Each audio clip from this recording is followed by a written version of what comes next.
Bonjour à tous et bienvenue pour un nouvel épisode du Steward Voyageur. J'espère que vous allez bien et que vous êtes prêts pour cette nouvelle vidéo. Aujourd'hui, le thème du jour, on va se pencher sur les conditions, sur les offres d'emploi des compagnies aériennes et savoir exactement ce qu'il faut avoir comme bagage professionnel pour pouvoir postuler. Le temps du jingle et on en parle tout de suite après.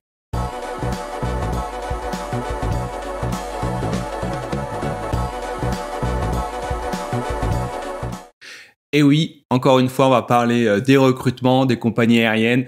Aujourd'hui, cette année en 2022, le recrutement, tout ça, ça reprend. Et en fait, j'ai reçu de nouveau, il y a environ un mois en arrière, un message d'Aurélie, un commentaire, Aurélie qui regarde, qui est abonnée à la chaîne, et qui me demandait en fait quelles étaient les conditions pour pouvoir postuler dans une compagnie aérienne et qu'est-ce que demandent grosso modo les compagnies aériennes pour pouvoir postuler chez elles.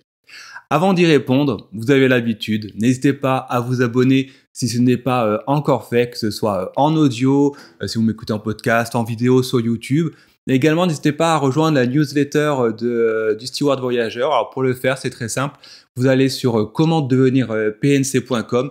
Soit il y a un pop-up qui s'affiche automatiquement ou alors vous cliquez sur le petit bouton newsletter et à ce moment-là, vous rentrez votre email et quand il y a des nouvelles vidéos, je vous envoie un petit email pour vous en informer. Et puis à l'intérieur de la newsletter également, j'essaye de mettre des informations en exclusivité afin que vous puissiez également découvrir d'autres choses. Par exemple, la dernière fois, c'était la manière de se comporter lorsqu'on a affaire à un passager, on va dire mécontent, voire agressif. Maintenant que l'introduction d'usage est faite, je vais vous dire comment je vais découper entre guillemets cet épisode. Tout d'abord, je vais vous expliquer les points communs entre toutes les annonces des compagnies aériennes. Ensuite, on va se pencher un peu plus sur les compagnies aériennes françaises, les compagnies aériennes étrangères qui sont entre guillemets facilement accessibles. Et enfin, on ira direction les compagnies aériennes low cost à bas coût. Et en conclusion, dans la toute dernière partie, je vous ferai un petit point sur tout ce qui est taille, poids et les yeux, les lunettes, etc. Parce que ça revient souvent, j'ai souvent des questions par rapport à ça. Donc je pense que une nouvelle fois, c'est important de soulever ce sujet. Alors, première partie, comme je vous l'ai dit, il y a des points communs entre toutes les compagnies aériennes, peu importe pour laquelle vous postulez. Et là, il va falloir de toute façon les avoir comme acquis, sinon c'est juste pas possible. Alors la première, c'est d'être en bonne santé, en bonne condition physique et de savoir nager. Peu importe la compagnie aérienne, à un moment donné, vous allez avoir des épreuves en piscine et donc du coup, il faut savoir nager. En général, c'est 25 mètres, donc c'est franchement pas compliqué, hein. Vous allez à la piscine, vous prenez des cours de natation et ça passe tout seul. La deuxième condition qu'il vous faudra de toute façon avoir, c'est de parler anglais. L'anglais, voilà, hein, vous le savez, je rabâche et vous le savez de toute façon, c'est juste obligatoire et pas juste un tout petit niveau, hein. Il faut vraiment avoir un bon niveau en anglais. D'accord, je sais qu'en France, on a beaucoup de TOEIC, c'est même recommandé pour certaines compagnies aériennes. Donc, l'anglais est indispensable, plus des langues autres. Donc, le français en sera une deuxième. Si vous parlez anglais, allemand, espagnol, chinois, peu importe, plus vous en parlez et mieux ce sera. Autre point commun à toutes les annonces des compagnies aériennes, c'est de vivre à proximité de l'aéroport où vous serez affecté. Donc en fonction des compagnies, ça peut être genre de 30 minutes au moment où on vous appelle d'astreinte pour vous rendre à l'aéroport jusqu'à 90 minutes par exemple chez EasyJet. Donc de toute façon, peu importe où vous vous trouvez, il vous faudra déménager, on va dire, à proximité de l'aéroport d'affectation. Après, c'est sûr que si vous faites du long courrier, on va dire que de vivre autour de l'aéroport est un peu plus théorique parce que ça se passe différemment. Mais si vous faites du court ou du moyen courrier, il vous faudra aviser pour déménager et être à proximité de l'aéroport. Donc ça, voilà. Première partie, elle est dite. Donc comme dit, il y a des points communs quoi qu'il arrive. Et maintenant, je vous propose de nous pencher sur les compagnies aériennes françaises et qu'est-ce que demandent les compagnies aériennes françaises. Alors dans les compagnies aériennes françaises, il y a évidemment Air France, Il y a également French-Bee, Corsair et j'intègre également Transavia, donc qui est une compagnie française et qui est également à low cost. Mais étant donné qu'elle est française, il y a des points communs avec les compagnies aériennes françaises. De toute façon, c'est une filiale d'Air France, donc les conditions sont les mêmes. Ah, et au fait, je fais un petit comeback en arrière. Je ne sais pas si vous avez remarqué, mais je n'ai pas parlé du CCA sur les points communs des compagnies aériennes. Le CCA n'est pas obligatoire pour toutes les compagnies. Bref, revenons aux compagnies aériennes françaises. Alors pour postuler par exemple chez Air France, il faut être majeur. Donc forcément, ça sera 18 ans pour la France, la majorité. Il faut avoir le CCA, donc le Cabin Crew Attestation, donc ça c'est une obligation. Il est fortement recommandé d'avoir le TOEIC. Donc pour Air France, c'était de mémoire 720 ou 760 points. Et chez Transavia, par exemple, c'est 785 points. Donc c'est également la même chose pour les autres compagnies aériennes françaises. Le TOEIC est soit obligatoire, soit vivement recommandé parce que sinon, ça va être obligé de passer les tests d'anglais le jour du recrutement et potentiellement vous faire dégager. Et ça, c'est pas cool. Donc si vous arrivez à le faire avant, c'est quand même nettement mieux. Autre point commun sur les compagnies aériennes françaises, bon, il faut avoir un passeport français ou alors de l'Union européenne, d'accord? Donc toute l'Union européenne vous permet de postuler dans une compagnie aérienne française. Et enfin, pour pouvoir postuler chez nous en France, il faut avoir la visite médicale aéronautique en cours de validité. Donc, soit faite chez un médecin généraliste qui a l'agrément de l'aviation civile, ou alors le faire dans un centre comme à Paris, à Clamart, vous en avez encore également à Toulouse de mémoire ou à Nice. Donc, il faut avoir la visite médicale également à jour. Donc, vous voyez finalement, les conditions sont relativement simples. Il y a le Cabin Crew, le CCA, le Cabin Crew Attestation qui est, on va dire, le point le plus important à avoir si vous voulez vraiment travailler pour une compagnie aérienne française. Sinon, on va le voir dans la deuxième partie, ce n'est pas forcément une obligation. On arrive à la troisième partie et non pas à la deuxième partie comme j'ai dit il y a quelques secondes en arrière. Donc c'est comment postuler pour les compagnies aériennes étrangères et on va dire facilement accessibles. Alors quand je dis facilement accessible, j'entends les compagnies aériennes européennes, que ce soit Lufthansa, que ce soit Swissair, enfin la Swiss International, British Airways, etc. Et également les compagnies du Golfe, type Emirates, Qatar, etc. Alors pour les compagnies aériennes en Europe, du même topo, également pour les Émirats, il faut être majeur. Alors en Europe, c'est 18 ans. Et dans les Émirats, c'est 21 ans, parce que je vous rappelle que la majorité, ce n'est pas 18 ans partout dans le monde. Dans certains pays, comme les États-Unis, c'est également 21 ans. Donc, si vous avez moins de 21 ans, il va peut-être falloir attendre un petit peu pour pouvoir postuler. Il faut également être en bonne condition physique et également avoir le bac ou un équivalent et toujours être en bonne santé. Donc, vous voyez, les conditions sont relativement simples une nouvelle fois à atteindre.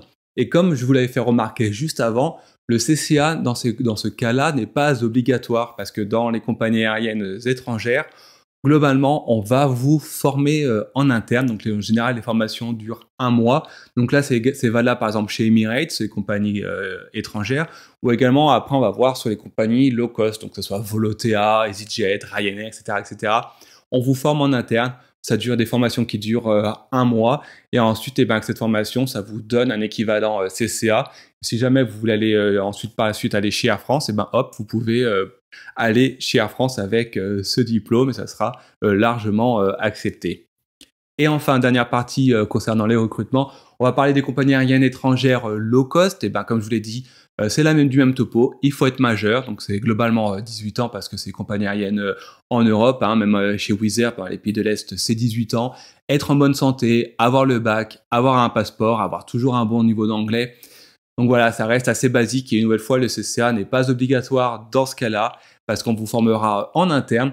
Et en général, lorsqu'on vous forme en interne, la contrepartie, alors il en existe plusieurs dans ce cas-là, c'est soit on vous demande une loyauté, donc ça peut être 1, 2 ans, 2 années, et à ce moment-là, si vous nous restez les 2 années en question, on vous retient rien et la formation est entre guillemets offerte.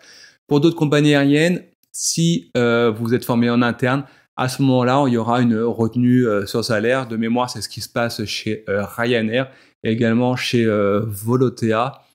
Voilà, donc après, ça sous-entend forcément une perte de salaire pendant une certaine période si vous décidez d'aller, par exemple, chez les compagnies aériennes en question.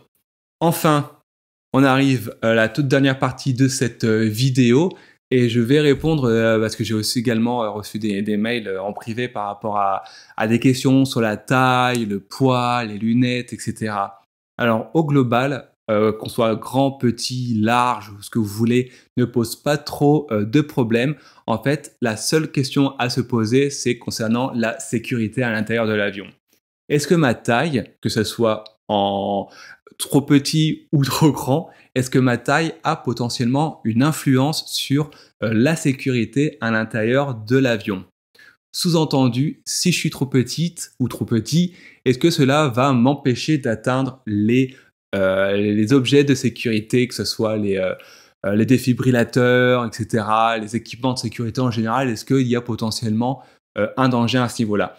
Et également, si on est trop grand, eh ben, il y a certaines compagnies aériennes qui refusent les trop grands parce qu'il faut, il faut pouvoir se déplacer correctement dans l'avion. Et dans certains petits avions, c'est juste pas possible. Si je prends l'exemple, alors je vais vous prendre l'exemple d'Emirates, il faut mesurer 1,68 m au minimum et faire 2,12 m les bras levés sur avec la pointe sur la pointe des pieds. Donc vous voyez, ça laisse quand même une assez largesse, on va dire. Si par exemple je prends le cas des EasyJet, les EasyJet, il faut faire de mémoire 1,55 m ou 56 m. Et voilà, c'est du même topo. Si sur la pointe des pieds, vous arrivez à atteindre les équipements de sécurité, les canistères ou ce genre de choses, voilà, ça pose pas de problème. Concernant les yeux, concernant les lunettes, alors ça ne pose pas de problème. Voilà, il faut juste avoir les lunettes durant les recrutements, dire qu'on a des lunettes. Du moment que la vision est bonne, du moment que vous avez par exemple passé votre visite médicale en France, etc., c'est que le médecin a prouvé que vous étiez en bonne santé. Il n'y a pas de souci. Moi, je connais des dizaines de stewards et de TZR qui portent des lunettes. Franchement, c'est juste, voilà, c'est normal. Hein, il y a des lunettes, des lentilles de contact. Il n'y a aucun problème. Et concernant le poids, eh ben, c'est pareil. C'est toujours une question de sécurité, entre guillemets, au-delà de l'aspect de santé. C'est juste qu'en fait, en fonction du poids que vous faites, si vous êtes trop costaud, pour ne pas dire voilà trop costaud, on va rester quand même poli, c'est juste que vous ne pouvez potentiellement pas fermer votre ceinture de sécurité au niveau de votre crucite. Et en fait, c'est là le problème qui peut se poser.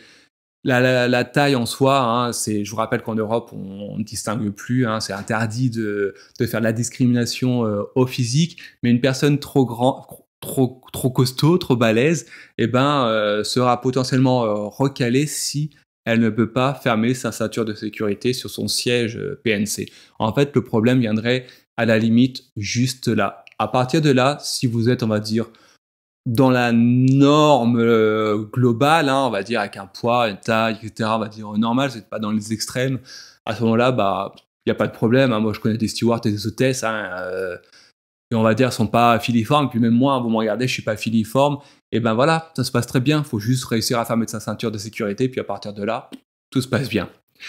On arrive à la fin de cet épisode. Alors, je vous rappelle une nouvelle fois que vous pouvez me rejoindre sur le site internet du Steward Voyageurs. Donc, c'est commentdevenirpnc.com. Je vous rappelle que vous avez la possibilité de retrouver tous les épisodes classés par thème. Vous avez la possibilité également de faire des quiz CCA, de faire des tests psychotechniques. Il y a également un forum si vous voulez échanger entre vous. N'hésitez pas une nouvelle fois à rejoindre la newsletter. Tout ça, évidemment, c'est gratuit. Je ne souhaite pas monétiser, enfin du moins vous faire payer quoi que ce soit sur le site. Donc sincèrement, allez-y, regardez les vidéos, faites des tests, que je vois que vous faites des tests psychotechniques et même les quiz CCA. Donc je travaille à en mettre des nouveaux en ligne parce que je vois vos résultats, ils sont plutôt bons. Ça, c'est cool. Donc je vais essayer de continuer à mettre tout ça en ligne. Et ben, je vous souhaite une bonne journée. Je vous souhaite de bons vols si vous êtes déjà à PNC. Et puis, je vous dis à très bientôt.